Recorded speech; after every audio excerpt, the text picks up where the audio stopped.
All right, so for our bleeding procedure, we're gonna need a 4mm Allen and a T20. Climb up here on the bike, and we're going to take off our clutch cover for our master cylinder.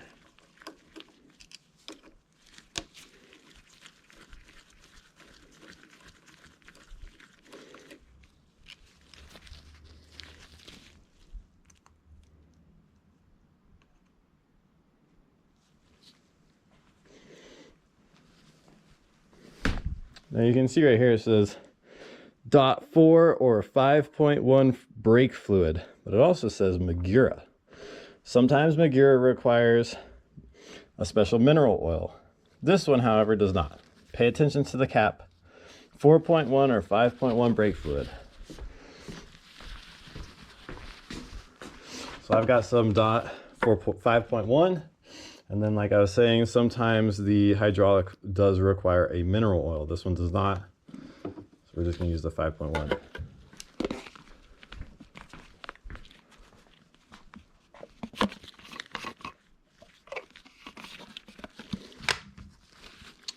I always like to suck out all the old fluid first, just to make sure that I got the best, cleanest fluid in there. Just a service for what I like to do.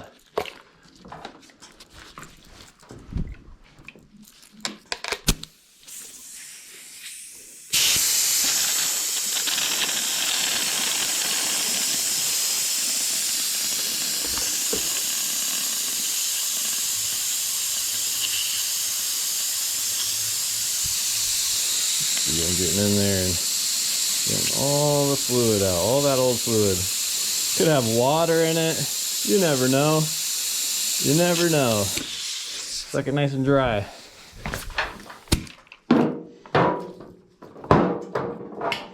And take our 5.1 and top it back up.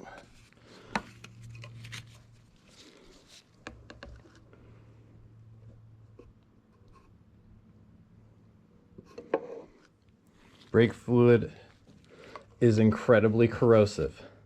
If it gets on your plastics, try and get it off as soon as possible. Brake fluid does break down with water. So if you have just I normally have just a little thing full of water, maybe a little soapy water, no big deal. It gets on your side panels, give it a quick spray. It'll break down the brake fluid and it will not etch the paint. So let's start with our bleed procedure. If you can see down in here, you've got a bleed port here, and then you've got your main hose line that comes down here, and we're gonna try and bleed it off of this port. Kind of a pain in the neck to get to. It's gonna be an 8mm open end.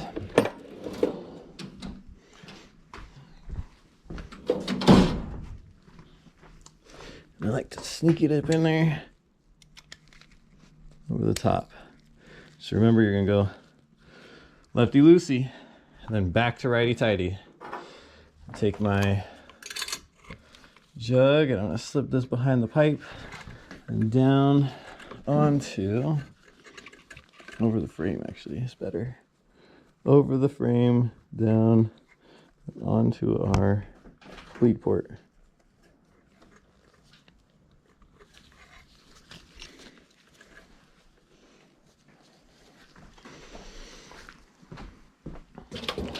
A little pair of needle nose can help with this.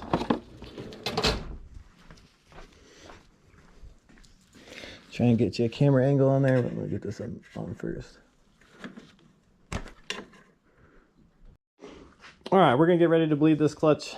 We're gonna bleed the slave cylinder here. Now, pro trick that I've always liked to use, because when you are squeezing these, they have a tendency to squirt out, shoot out fluid. And brake fluid, extremely corrosive. So if it gets on plastics and stuff, it can etch the paint and everything else. So what I do is I take a little dime, I'll place it right over the top of that. Look, I can squeeze that as many times as I want. It's not gonna shoot fluid out. Don't forget to take that out. Yeah, you can squeeze it as many times, as hard as, flick it. No fluid's gonna come out of there. Little pro trick. I'm gonna put a little bit of pressure on this slave cylinder. So, you know, our start point is gonna be reference. It's super loose. You can see there's no resistance. As I go tighter, there starts to get resistance. That's gonna be our start point. That's gonna be our base. Right about there. It's about the same every time. Starts to feel resistance and it stops. It's gonna be our start point right there. And now, Rekluse recommends get our start point, find your starting point. Yeah, come down here, and we're gonna go 1 clockwise, 1 full turn plus 5 tick marks, and that's gonna be our base setting. So, loose, feel resistance, I'm gonna call that. Our mark is about there, so we're gonna go 1 full turn from our mark, 1 full turn, and then plus 5 tick marks. So 1, 2, 3, 4, 5. And there's our starting base point. Now what we're gonna do is pull in and hold on that clutch lever, and then we're gonna release we're gonna go counterclockwise, and I felt the clutch lever release, and then we're gonna tighten up. And now we're gonna pump it. 1, 2, 3, 4, 5. Again, hold pressure, pull loose, pressure will release, tighten up without releasing the clutch lever. Once it's tight, now you can release the clutch lever. 1, 2, 3, 4, 5 pumps. We're gonna do one more and then check our fluid level. Release the clutch pressure, tighten it up. 1, 2, 3, 4, 5. Come up here. We'll see we lost quite a bit of fluid. Our dime is still holding in there. Top that bad boy up again. Same thing. And you can see the fluid actually coming out of here. I have yet to see a bubble. I've yet to see really dark fluid, so that's good. Pull clutch in, hold, release, fluid release, tighten, pump. Check our fluid level. We're good. Do one more bleed. Make sure I got all that fluid out.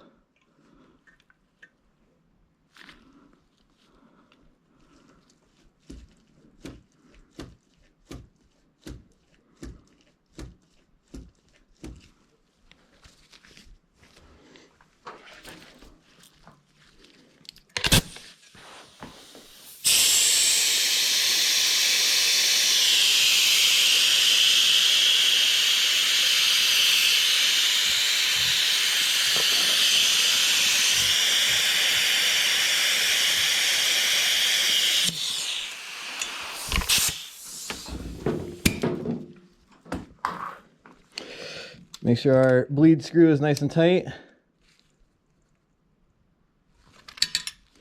Good. Now I'm gonna hit it with a little bit of water because I did get a little bit of fluid in there.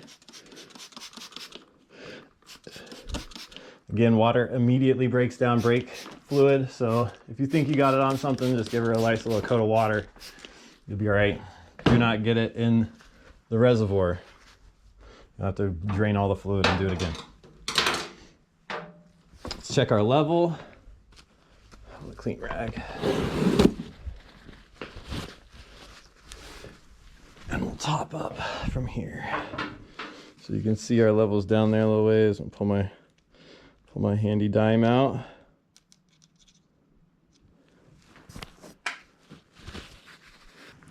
Top up that brake fluid just a little bit.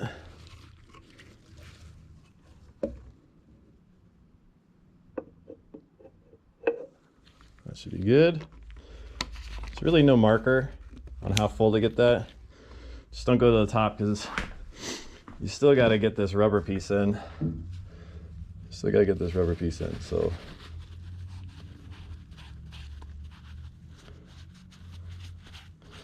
These rubber pieces over time can also expand. So if you take it out and it doesn't seem like it's going back in, replace this, because it can swell and it'll never go back in right. Put your cover back on. You may get some fluid seeping out.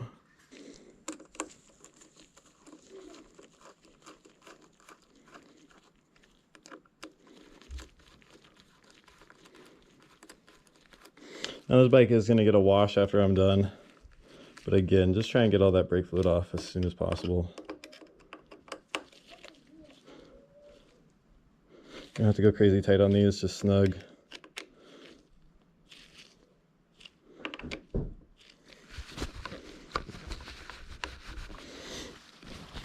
take most of it off with the rag that I can.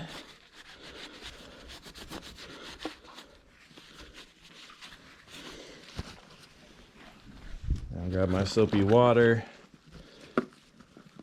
and just give it a nice spray down.